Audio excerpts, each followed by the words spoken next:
मुस्तरफ जो है वो थोड़े वोटों से, पेंसिल वोटों से जो है ना वो हार गया है। आपने दरख्वास्त भी दी है कि रिकाउंटिंग की जाए, लेकिन वो मुस्तरद हुई है। तो क्या समझते हैं कि कराची में क्या हुआ, और आप जो है वो जो इंतखाबी रिजल्ट दे रहे हैं कि एमक्यूएम का उम्मीदवार कामयाब हुआ है, आप उस पर मुतमईन हैं या आगे का क्या लाएमल बना रहे हैं आप? बिस्मिल्लाहिर्रहमानिर्रहीम। पहले तो आप सबका शुक्रिया कि आपने हमेशा हक सच की आवाज़ बुलंद की। दूसरी बात यह है कि जो कराची में पोलिंग डे था परसों, उसमें तहरीक लब्बैक पाकिस्तान ने तमाम बोसीदा सियासी जमातों को वाइट वॉश किया, लेकिन उनसे अपनी हार बर्दाश्त नहीं हुई। पहले सारा दिन उन्होंने पोलिंग अमल के अंदर दखल अंदाजी की कोशिश की, लेकिन तहरीक लब्बैक पाकिस्तान के वर्करों ने जाननिसारी का मुजाहरा किया और पोलिंग के अमल को जारी रखा। उसके बाद रात को रिज़ल्ट आ रहे थे। तहरीक लब्बैक पाकिस्तान मुसलसल 301 पोलिंग स्टेशन से लीड कर रही थी, लेकिन आखिरी 8 पोलिंग स्टेशन से तहरीक लब्बैक पाकिस्तान को हरा दिया गया। वो हराया नहीं है, बल्कि तहरीक लब्बैक पाकिस्तान जीत चुकी थी और उसको आरटीएस सिस्टम को बिठा दिया गया या हैंग किया गया। तो आप ये देखें कि एक रूरल एरिया जहाँ पर कोई नेट के या किसी भी चीज़ की प्रॉब्लम नहीं है, कम्युनिकेशन गैप नहीं है, तो रूरल एरिया वो नहीं है, वो अर्बन एरिया है, शहरी एरिया है। वहाँ पर ना इतना फासला है, सारे वो नाम के सहूलियात मवासलात का सिस्टम मौजूद है। वहाँ पर तहरीक लब्बैक पाकिस्तान को हराना ऐसे ही है कि जैसे दिन दिहाड़े में कोई कह दे कि जनाब सूरज नहीं निकला हुआ और सूरज निस्फ़ नहार पर हो। अच्छा, तो अभी देखें, जिस तरह जो है वो इमरान खान ने भी कल जो है वो एहतजाज की कॉल दे दी है,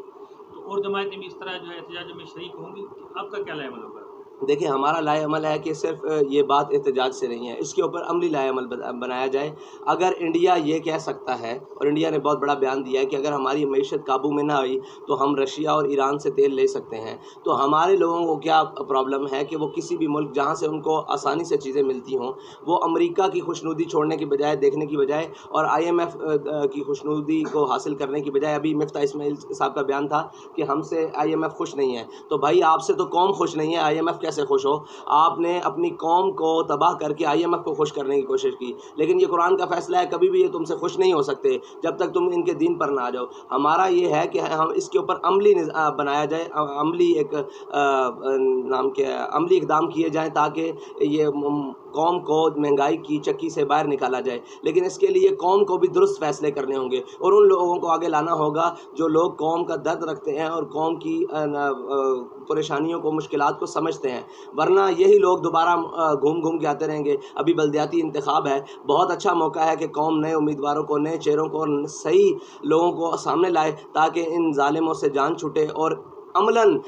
इस जो महंगाई है और जो ये निज़ाम में बातिल है, इसके खिलाफ जद्दोजहद हो सके। अच्छा, जिस तरह बल्दियाती इंतखाबात यहाँ भी हो रहे हैं, आपके उम्मीदवार भी मुख्तलिफ जो है ना जगहों पर खड़े हुए हैं, उनकी क्या पोजीशन है? और ख़ासतौर पर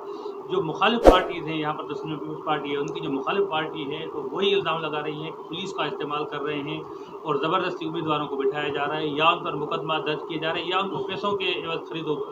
किया जा रहा है। तो इस हवाले से क्या समझते जी, हैं? वो हम ये समझते थे कि इस्लामाबाद के अंदर बैठ के और पंजाब के अंदर अपने आप को बड़ा एक कोटेड करके अपने चेहरे को पार्लिमानी और जमहूरी निज़ाम के नाम पर, जी हम तो बहुत पार्लिमानी पार्टी हैं, हमने उनका देख लिया यहाँ पर चेहरा आकर। एक स्याह तरीन उनका किरदार है कि आपके मुकाबले में एक उम्मीदवार आया है और किसी भी मुकाबले में किसी भी उम्मीदवार पाकिस्तानी को हक़ है कि वो इलेक्शन लड़ सकता है। इसी तरह तहरीक लब्बैक पाकिस्तान के उम्मीदवारों को हक़ है कि वो इलेक्शन लड़ सकता है, लेकिन उनको जनाब पुलिस के ज़रिए डराना, इलेक्शन के उनके मामलात में ख़राबी करना, उनको घरों से उठवाना, अगवा कराना, धमकियाँ देना, सरदारों और वडेरों के ज़रिए उनके घरों के ऊपर प्रेशर डालना और उनके ख़ानदान के ऊपर प्रेशर डालना, तो ये कहाँ की जमहूरियत है? ये जमहूरियत नहीं है असल में। ये जिसका जहाँ पर एक डेरा बन चुका है, जिसका जहाँ पर एक तसल्लुत कायम है, वो वहाँ पर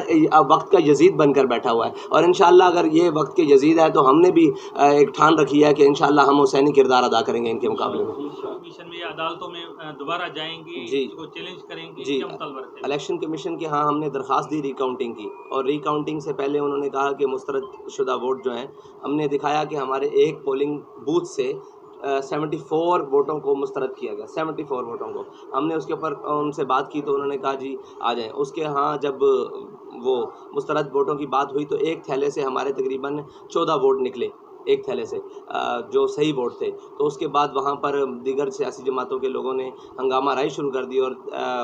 یہ عمل جو ہے نا الیکشن کمیشن کے عملے نے روک دیا۔ اس کے بعد ہم نے جو ریکاؤنٹنگ کی درخواست دی اس کو الیکشن کمیشن کے ارکان نے یہ کہہ کر مسترد کر دیا کہ یہ الیکشن کمیشن جو ہے ریکاؤنٹنگ نہیں ہو سکتی۔ اس کی وجہ پوچھی گئی، انہوں نے کہا جی یہ آپ کی درخواست درست نہیں ہے۔ تو دیکھیں درخواست کے الفاظ کا درست ہونا یہ بات کا معاملہ رکھتا ہے، لیکن اس الفاظ میں یہی ہے کہ اگر آپ کہیں محترم جناب ہم آپ سے درخواست کرتے ہیں ریکاؤنٹنگ کی، تو اگر اس میں لکھ دیا گیا ہو جناب علی ہم آپ سے ریکاؤنٹنگ کی یا دوبارہ گنتی کی درخواست کرتے ہیں، تو الفاظ کا اوپر نیچے معنی تو وہی ہے کہ ہم نے آپ سے یہ کہا ہے کہ اور وقت پر درخواست دی ہے کہ اس کی ریکاؤنٹنگ کی جائے، لیکن وہ بھی مسترد کی گئی ہے کہ ان کی طرف سے کی گئی ہے۔ انشاءاللہ تحریک لبیک پاکستان نے اب یہ انشاءاللہ عزم کیا ہے کہ ہم اس سارے معاملے کو کورٹ میں لے کر جا کر چیلنج کریں گے اور انشاءاللہ اپنا حق منوائیں گے سب سے۔ اچھا، ملکی صورت مہنگائی عروج پر پہنچ گئی ہے اور پیٹرول کی قیمتیں جو ہے وہ یکدم جو ہے نا وہ بڑھ رہی ہیں، ہر چیز مہنگی ہو گئی ہے، ڈالر اوپر جا رہا ہے، اور FATF کا جو معاملہ تھا کل وہ بھی کلیئر نہیں ہوا ہے، لیکن انہوں نے سگنل تو دے دیا ہے۔ تو کیا دیکھ رہے ہیں ملکی حالات؟ ملکی حالات میں سب سے بڑے ذمہ داران تو ہمارے وہ لوگ ہیں جنہوں نے 70 سال سے اس قوم کو اندھیرے میں رکھا۔ اس قوم کی ضروریات کی بجائے انہوں نے اپنی ضروریات کو پیش نظر رکھا اور انہوں نے سرے محل بنائے، سوئس بینکس میں اکاؤنٹ رکھے اور یہ ساری چیزیں قوم کا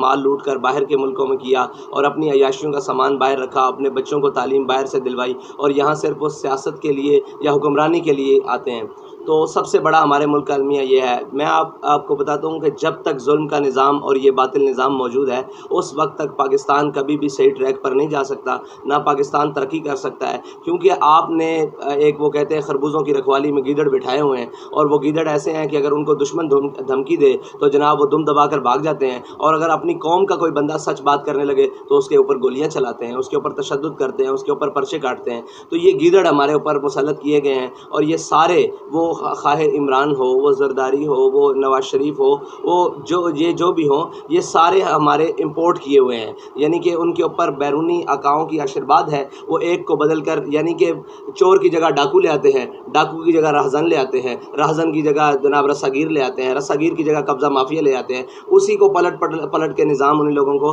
بہتر لوگوں کا نہ چہرہ سامنے لایا جاتا ہے اور نہ جناب ان کو دکھایا جاتا ہے کہ یہ لوگ بھی ہیں اور اس کے متبادل نظام بھی موجود ہے، متبادل بیانیہ بھی موجود ہے، لیکن وہ انہوں نے ایک اپنے نام کے جو بھی کرپشن کا مال ہے اس کے بہاپ پر ہر چیز پر قبضہ کیا ہوا ہے۔ تو انشاءاللہ وہ وقت دور نہیں کہ جب انشاءاللہ ان ظالموں کا خاتمہ ہوگا اور پاکستان میں ایک نئے نظام اور انشاءاللہ ایک نیا صورت طلوع ہوگا جو مسلمانوں کے اور پاکستانی قوم کے چہروں پر خوشیاں لائے۔